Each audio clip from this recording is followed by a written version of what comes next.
नमस्कार, मी राहुल कुलकर्णी. खरं तर हा विषय दिवंगत श्री अजित पवार यांच्या दुःखद निधनानंतर आत्ता जेव्हा त्यांच्या कुटुंबियांनी आणि महाराष्ट्राने पण त्यांना श्रद्धांजली वाहिली, तेव्हाही मला लक्षात आला होता, खास करून ज्या वेळेला श्री विलासराव देशमुख यांचं निधन झालं लातूरमध्ये, त्यानंतर तिथल्या अर्थव्यवस्थेला बऱ्यापैकी सेटबॅक बसला होता आणि अजूनही ती पूर्णपणे सावरलेली नाही असं दिसतंय. तर अजित पवार तर आणखी त्याच्यातले पुढचे विजन असलेले नेते होते. बारामतीमध्ये मॉर्निंग वॉक करत असताना एके दिवशी मी त्यांच्या पी एला म्हटलं होतं की अरे हे तर तुम्ही आंतरराष्ट्रीय लेवलची बारामतीचा विचार करताय, पण मग असा नेता अचानक जेव्हा निघून जातो त्यावेळेला महाराष्ट्राला तर त्याचा बसतोच फटका, पण तो ज्या भागातनं येतो त्या भागाला खूप जास्त बसतो. तुम्ही बारामतीकर का? दोन बारामतीकर आहेत. साहेब तुमचा परिचय करून द्या. नमस्ते. मी मोहन शितोळे. माझी बारामतीमध्ये सह्याद्री इलेक्ट्रिकल सह्याद्री एंटरप्राइजेस या नावाचं छोटंसं युनिट आहे. छोटंसं म्हणजे 50 कोटी टर्नओव्हर 50 कोटीचं turnover आणि आहे. एम्प्लॉयमेंट किती तर एम्प्लॉयमेंट 60 to 70 एम्प्लॉयमेंट आता परमनंट आहे. बाकीचं अदर दॅन आम्ही कॉन्ट्रॅक्टिंग जे होतो जवळजवळ शुगर इंडस्ट्रीमध्ये जास्त काम करतो आम्ही.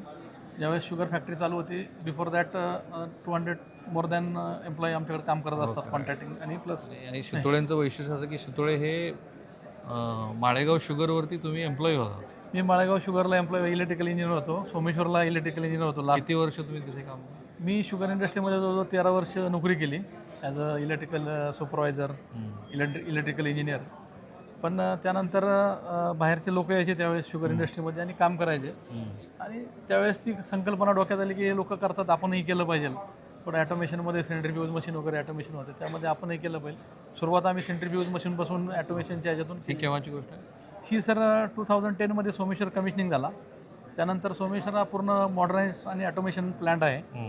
त्या ठिकाणी सोमेश्वरमध्ये ॲटोमेशनमुळं निश्चितच काम थोडं कमी झालं वेगाने झालं. आणि मग आम्ही त्यामध्ये जास्त तिकडचा वेळ वाचल्यामुळं आम्ही ह्याच्या बिझनेसमध्ये थोडं सुरुवात केली.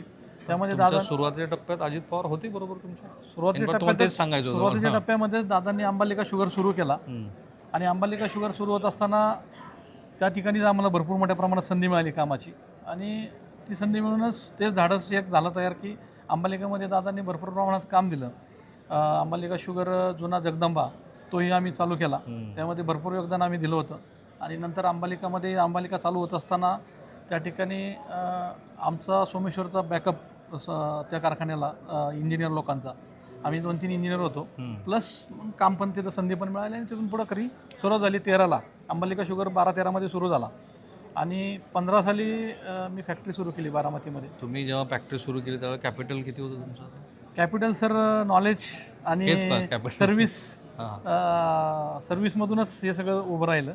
ॲक्च्युली कॅपिटल सर्व्हिसचे जॉब करत जे आम्ही फक्त अजित पवारांची साथ होती. नाही दादांचं साथ म्हणजे दादांनी अंबालिका चालू केला, त्यानंतर जरंडेश्वर तिकडं चालू झाला.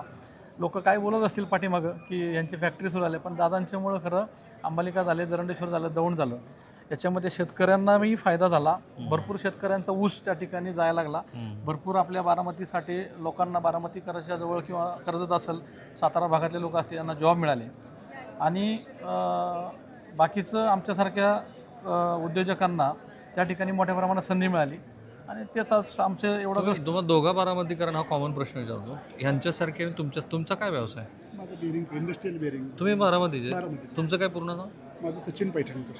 सचिनराव सारखे तुमच्यासारखे बारामतीत अजित पवारांच्या बरोबर त्यांचं जसं पॉलिटिकल करिअर ग्रो होत गेलं तसं आमचं बिझनेसमध्ये करिअर ग्रो होत गेलं. असे किती लोक असतील सचिन? भरपूर सर, भरपूर सर. दादांचं एकच योगदान होतं, जे लोकल लोक असतील, हां जर काम करत असतील, नोकरी मागण्यापेक्षा तुम्ही व्यवसाय मागा, हे धोरण ठेवून व्यवसाय मागितले की दादा स्वतःहून मनाचे काहीतरी काम द्या. नोकरी मागत नाही म्हटलं की त्यांना ते बरं वाटायचं, तुम्ही वेगळं काहीतरी मागताय. आणि अजूनही मी बघितलं अजितदादांचं की ते त्यांच्याकडे जेव्हा नगरसेवक वगैरे यायचे त्यांना ते म्हणायचे की कंत्राटशिप काही तू करू नको, नवीन काहीतरी व्यवसाय कर. तर ते आम्हाला पहिले सांगायचे, हां तू राजकारणात आहेस का, हां. तर येऊ नकोस. आम्ही म्हणतो आम्ही कुठं राजकारणात नाही.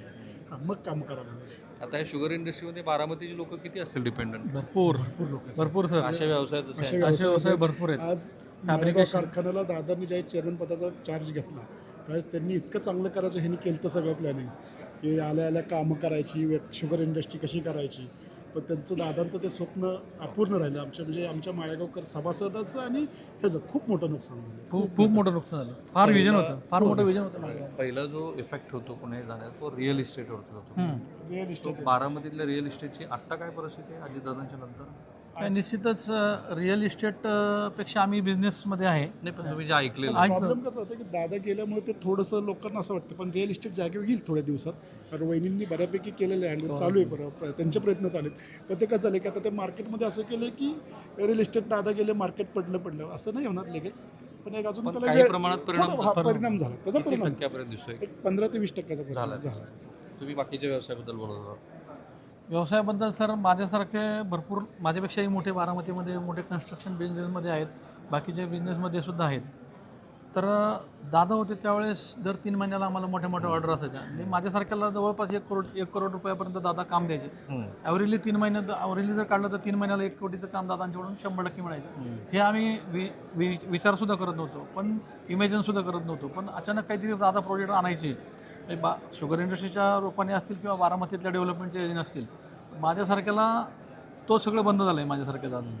आणि माझ्यापेक्षा बारामतीमध्ये फार मोठे आहेत, म्हणजे गव्हर्नमेंटचे कामं करणारे लोक आहेत आणि दादांचे प्रायव्हेट कामं असतील किंवा बारामती डेव्हलपमेंट असेल किंवा आपला जो पुणे जिल्ह्यातला डेव्हलपमेंटचा पार्ट असेल, यामध्ये भरपूर लोक बारामतीमधले आता ते सगळं थांबले, कम्प्लिटली थांबले. कारण ते कामं बारामतीकर जे विजन बघत नव्हता ते दादांच्या त्याच्या नेक्स्ट लेवलला दादा विजन बघत होते आणि ते कामं येत होते. आपल्याला ते आयडियासुद्धा नव्हते इथं असं होऊ शकतंय किंवा इथं असं येणार आहे, तर ते बारामतीत आलेलं आहे. त्याच्यामुळं तो परिणाम झाला आहे. आणि निश्चितच आता येणाऱ्या काळामध्ये जर हे रिरूट झालं सगळं वहिनींच्या रूपाने किंवा पारदादा असतील, जयदादा असतील यांच्याप्रमाणे मोठं चॅलेंज आहे. ते चॅलेंज आहे. आणि माझं एक एक्सपिरियन्स सांगतो सर.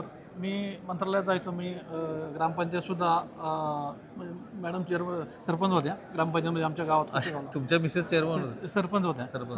सरपंच आता त्या पण राष्ट्रवादीकडूनच असतात. त्या राष्ट्रवादीच त्यांचं हेच म्हणजे विषयच नाही तिथं काय. तर तुम्ही मंत्रालयात जायचो. दादा पाठ 5 वाजता मंत्रालयात मी बघितलं.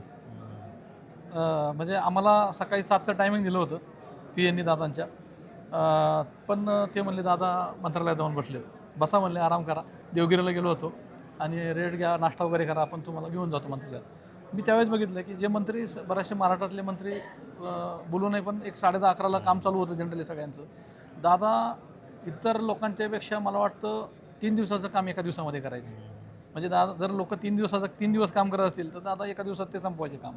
ही दादांची कॅपॅबिलिटी. त्यामुळं दादांना वेळ भरपूर होता. अजून एक आपण वेळेचं बरोच हे काढतो, पण दादा वेळ काढायचे भरपूर. नाही, आणखीन एक झालं की एखाद्या नेत्याचं क्रिटिकल अनालिसिस करत असताना काही नकारात्मक बाबीची स्वतंत्रपणे आपण चर्चा करू, पण ज्यावेळेला आपण स्मरण करतो त्यावेळेला आणखीन एक बाब आपल्या लक्षात यायला हवी. 40 वर्षाचा अनुभव गेलेला आहे अजित पवारांच्या बरोबर. ग्रामीण भागातलं अर्थकारण, साखर कारखानदारी, ऊर्जाचे वेगळे स्रोत निर्माण करणं, इन्फ्रा, MSCBचे इन्फ्रा. तुम्ही गेले असतील MSCBच्या इन्फ्रात काम केले? हो, आम्ही करतोय आता. सबस्टेशन्स वगैरे करतोय. 5 चालू आहे का? किती आता इन्फ्रा 5? नाही, भरपूर इन्फ्रामध्ये जे सबस्टेशन झाले किंवा जे महाराष्ट्रामध्ये जे सबस्टेशन झाले, बऱ्याचशा शुगर इंडस्ट्री आहेत. त्या शुगर इंडस्ट्रीला सबस्टेशन लांब होते. कोजन प्लांट झाले, जे शरद पवार साहेबांनी स्वप्न बघितलं होतं कोजनरेशनचं शुगर इंडस्ट्रीसाठी, की याच्यातून एक बाय प्रॉडक्ट तयार होईल. आणि ते स्वप्न म्हणजे ऑलमोस्ट पूर्ण झालं आहे आता. पण त्या स्वप्न होत असताना दादांनी बऱ्याचशा शुगर इंडस्ट्रीला सबस्टेशन नव्हते, भरपूर ट्रान्समिशन लाईनचे इश्यू होते. बरेचसे सबस्टेशन दादांनी शुगर इंडस्ट्रीला दिले आणि त्या ठिकाणी त्या भागाचाही म्हणजे सबस्टेशन आल्यानंतर निश्चितच तिथं फिडरची संख्या वाढती. समजा 132-220चे सबस्टेशन आले तर त्या ठिकाणी 33 kV असेल, 11 kV असेल. हे सबस्टेशन दादांनी दिले आणि तिथलच्या भागातल्या लोकांना फिडर वाढल्यामुळं सगळ्या एरिया तिथं हे झाला, म्हणजे सगळ्यांना लाईट भरपूर. पूर्ण बारामतीला हा किती मोठा फायनान्शियल सेटबॅक आहे रिअल इस्टेटमध्ये? त्यांनी 20% सांगितलं.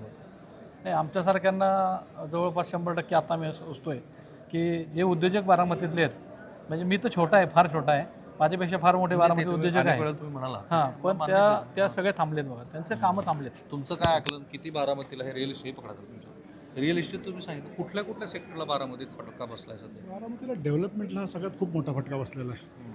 जे दादा डेव्हलपमेंट, शहराची डेव्हलपमेंट, शहराची, ग्रामीणची, कोऑपरेटिव्ह संस्थेची, सगळे जे दादांचं एका सेक्टरला असं लक्ष नव्हतं. दादा ग्रामीणला तेवढंच लक्ष द्यायचे. सगळ्या लोकांकडं जाईल ते जनतेला, जे सामान्य जनतेचं काम करायचं असेल तर दादांकडे गेले की लगेच मार्ग असायचा. तुम्ही ज्या व्यवसायात आहात तुम्हाला काय फटका बसला आर्थिक आघाड्यावरती विचारतो?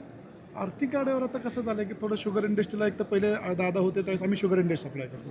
दादा कोजनच्या माध्यमातून ₹1.5 सबसिडी द्यायची.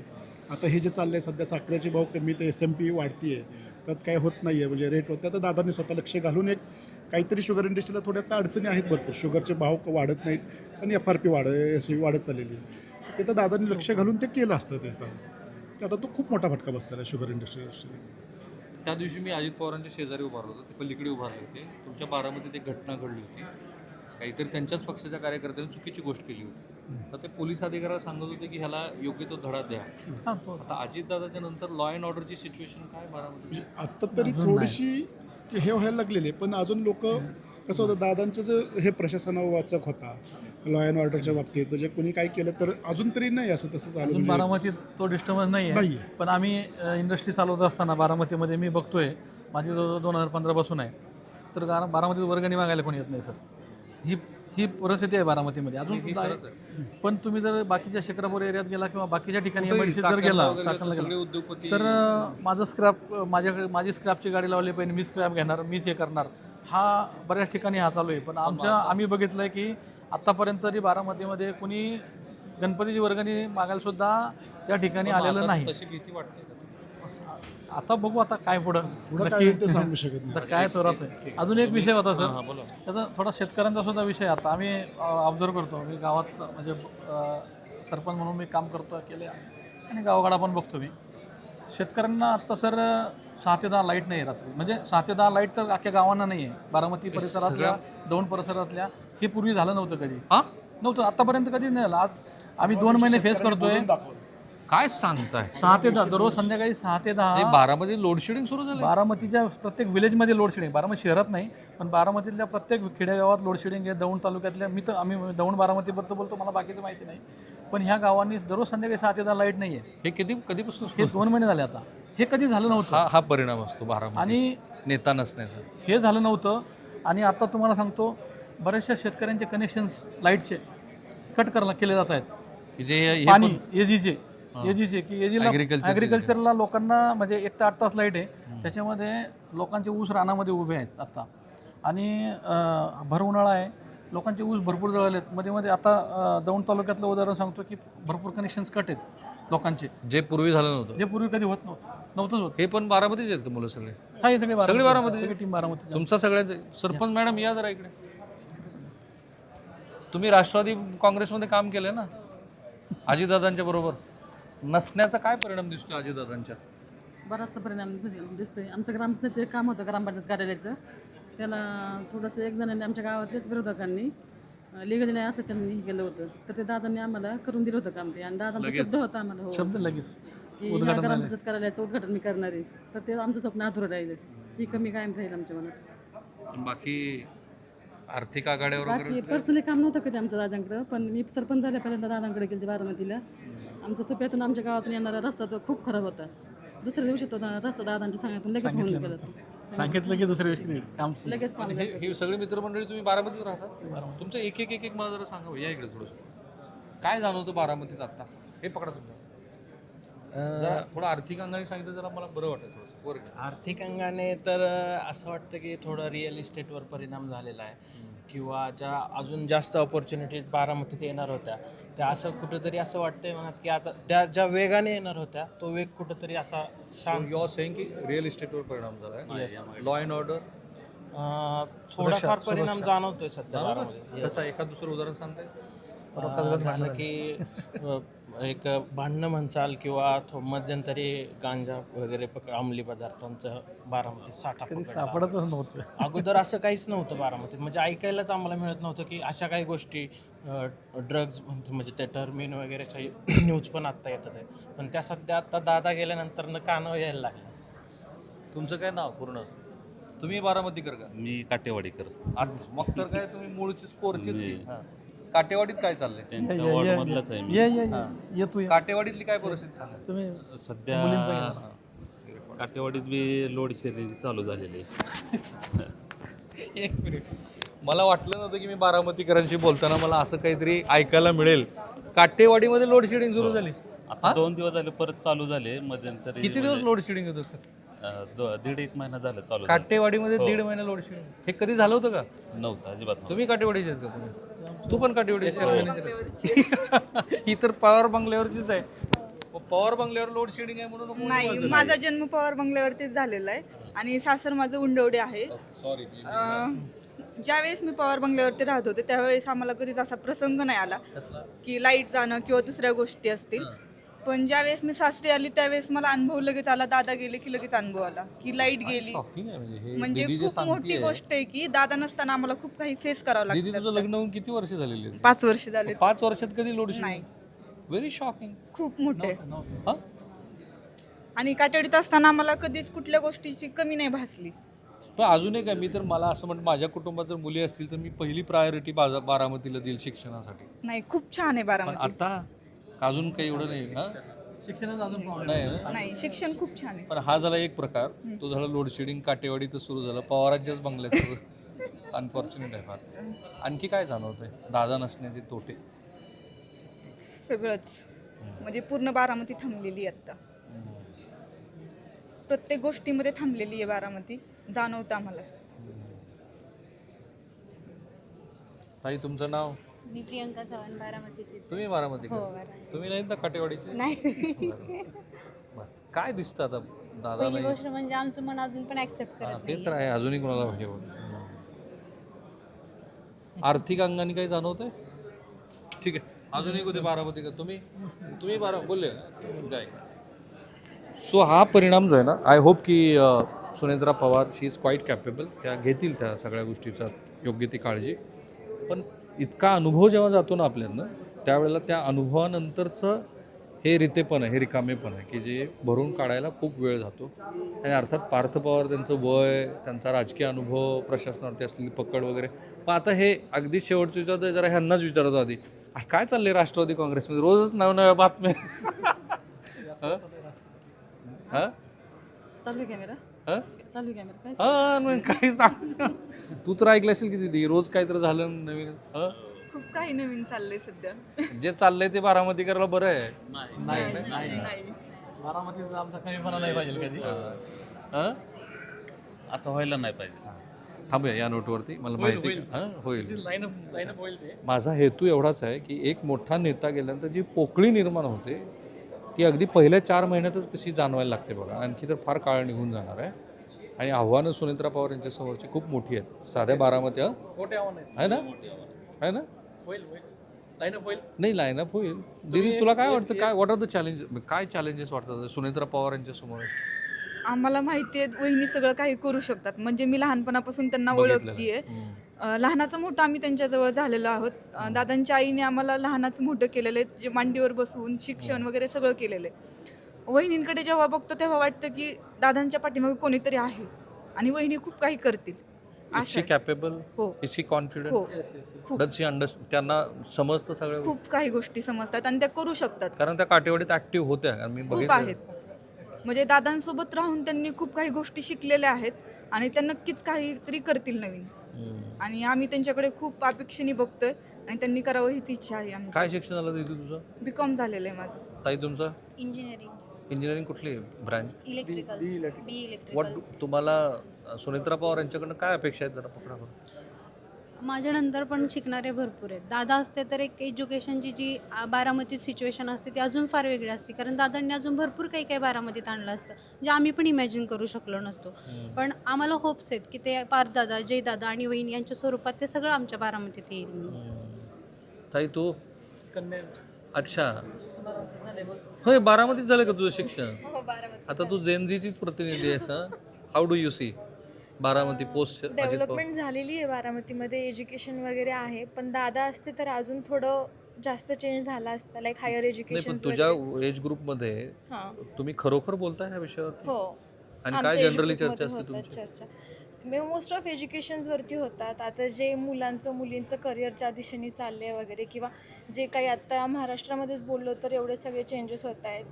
फॉर एक्झाम्पल मुलींच्या सेफ्टीचा वगैरे इश्यू झाला तर दादा असते तर मला असं वाटतं हे थांबलं असतं पण कुठेतरी. मग बारामतीत तर अजून इश्यू नाही ना मुलींना, असं काय जाणवतं? बारामतीमध्ये नाही अजून. बारामतीमध्ये पण ते सेफ्टी आहे. अदानींचं जे आता 30-35 कोटीचं सेंटर आलेलं आहे, त्याचा काही उपयोग दिसतोय? मला पर्सनली असं वाटलं तर नाही वाटत आहे, कारण की फक्त बारामतीचा विचार करून नाही चालणार. बाकीचं जे सेक्टर चाललेलं आहे किंवा आता पॉलिटिक्स ज्या दिशेने चाललेलं आहे त्या दिशेने मला तरी नाही पण वाटत. मला एक सांग, तू आता यंग जनरेशन, सुप्रिया सुळे तशा आता वयाच्या 60त पोचलेले आहेत, बरोबर. शरद पवार हे आता तशा अर्थाने फारसं सक्रिय आहेत असं दिसत नाही. एक नवं नेतृत्व म्हणून रोहित पवार दिसत आहेत रोहित पवार, आणि आता अजित पवार गेलेले आहेत. सो तुमच्या एज ग्रुपची मुलं काय कुणामध्ये बघतात की the person who can lead Baramati? Most of आता सगळे रोहित पवारांकडे बघताय, जयदादा, पारदादा यांच्याकडे बघूनच त्यांचं हाऊ सगळं do you differentiate all this 3 people? नाही. रोहित दादांना ॲक्च्युली एक्सपिरियन्स जास्त आहे, बिकॉज त्यांचं ते पॉलिटिकलमध्येच ते पहिल्यापासून गेलेले आहेत. पारदादा आणि जयदादांचं बोलायचं झालं तर ते बाहेरून शिकून आलेले, त्यांना ह्या सगळ्या गोष्टी ॲक्सेप्ट करायला, इथले लोक ॲक्सेप्ट करायला थोडासा प्रॉब्लेम होईल, but they will do it. बघा बरं, इतक्या छान पद्धतीनं तिनं सांगितलं. तुम्ही ओके. मी खरं तर हे बारामतीत जाऊन करणार होतो, कारण मी लातूरमध्ये अनफॉर्च्युनेटली या 3-4 नेत्यांच्या अंत्यविधीला मी उपस्थित राहिलो. विलासराव, गोपीनाथ मुंडे, RR पाटील आणि आता अजितदादा. तर ती पोकळी ही अनेक अर्थाने कसं काय महाराष्ट्रामध्ये इन्फ्रामॅन म्हणून श्री देवेंद्र फडणवीस यांच्याबद्दल आपण म्हणू शकतो. He does understand everything about urbanisation. पण त्याच्या व्यतिरिक्तचा महाराष्ट्र समजून घेणारा नेता होता अजित पवार. आणि असा नेता गेल्यामुळं जी एक मोठी पोकळी, आता मी फक्त बारामती उदाहरणादाखल तुम्हाला सांगेन, अनेक अशा गोष्टी आहेत. साखर कारखानदारी आहे, ग्रामीण अर्थव्यवस्था आहे, बँकिंग सेक्टर आहे, फिनान्स आहे. बेसिकली मला नाही वाटत की अजित पवारांच्या पक्षाला आता भाजपकडनं अर्थ खातं मिळेल, कारण ते पण एक वेगळी गो हॅड. आपण पाहतो म्हणजे शिंदेसाहेबांच्याकडून पण पाहिलं होतं. शिंदेसाहेब ज्यावेळेस उपमुख्यमंत्री झाले त्यावेळेस त्यांनी चांगलं काम केलं, बिकॉज त्यांना संधी मिळाली त्यावेळेस. इथं त्यांनी संधी घेतली आणि काम केलं. तसं येणाऱ्या काळामध्ये म्हणजे कोणाला तरी त्याचं कोणाचं नेतृत्व कसं तयार होईल किंवा किती कॅपेबल ठरेल हे संधी मिळेल तरच कळतं आहे. आज सुनेत्रा वहिनींना पहिल्यांदा संधी मिळालेली आहे, तर मला वाटतं निश्चितच ही संधी मिळालेला ते नेतृत्व भरायला, ते नेतृत्व तयार व्हायला आणि ते कॅपेबिलिटी तयार व्हायला त्यांना थोडा वेळ दिला पाहिजे ना. आणि निश्चित सुनेत्रा वहिनी जे सगळं राजकारण घरात पहिल्यापासूनच असल्यामुळं किंवा दादांचं त्यांनी सगळं बघितलेलं असल्यामुळं तर थोडा वेळ लागेल. पण येणाऱ्या तुम्ही दीड वर्ष आपण बघू शकतो की सुनेत्रा वहिनी सुद्धा त्या ती आशा मी बारामतीकरांसाठी मी समजू शकतो की तसं होणं तुमच्यासाठी का गरजेचं होऊ आहे. शकतं. आपण बघूया. पण फक्त थोडा वेळ घ्यावा लागेल. हा फक्त राजकारण इतकं प्रवाही आहे, त्याच्यामध्ये इतक्या आडकाट्या, खळगे हे सगळे त्याच्यामध्ये. पण थांबूया आपण. मला वाटलं की बारामतीकरांचा आवाज संपूर्ण महाराष्ट्रात पोहोचला. Thank you so much. तुमचे खास आभार दोघींचे.